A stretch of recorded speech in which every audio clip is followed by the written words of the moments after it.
দেখুন, আমরা আমাদের জায়গা থেকে আমি আমার বক্তব্য এবং সেদিনও বলেছি যে সেখানে কিন্তু স্পেসিফিক পুরো ছাত্র দল মানে একটা দল হিসেবে এটা করেছে, এটা কিন্তু আমি কোথাও বলিনি।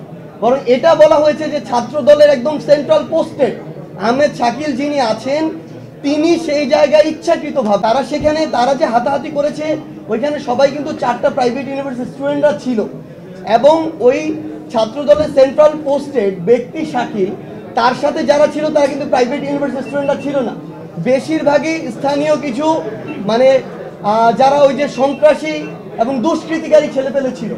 সো এই দায় আমি কখনো আমার জায়গা থেকে পুরো ছাত্রদলকে দিই না এবং দিব না। কিন্তু তিনি যেহেতু ছাত্রদলের পোস্টেড এবং তিনি এই ছাত্রদল নামক যে বাংলাদেশের যে প্রতিষ্ঠানটি রয়েছে, সংগঠনটি রয়েছে, এটিকে প্রশ্নবিদ্ধ করেছেন তার কাজের মধ্য দিয়ে, তো ছাত্রদলের অবশ্যই তার বিরুদ্ধে এই সাংগঠনিক ব্যবস্থাটি নেওয়া উচিত। অন্যথায় তাদের দলের যে নেতাকর্মী যারা রয়েছে, যারা কেন্দ্রীয় পোস্টেড, তাদের উপরেই যে তাদের ওই নিয়ন্ত্রণটি নেই এবং তারা একটি তাদের ভিতরের যে শৃঙ্খলার যে পরিস্থিতি, এই বিষয়টিওতে তাদের যে কন্ট্রোলটি নেই, এটি কিন্তু প্রকাশ পাবে।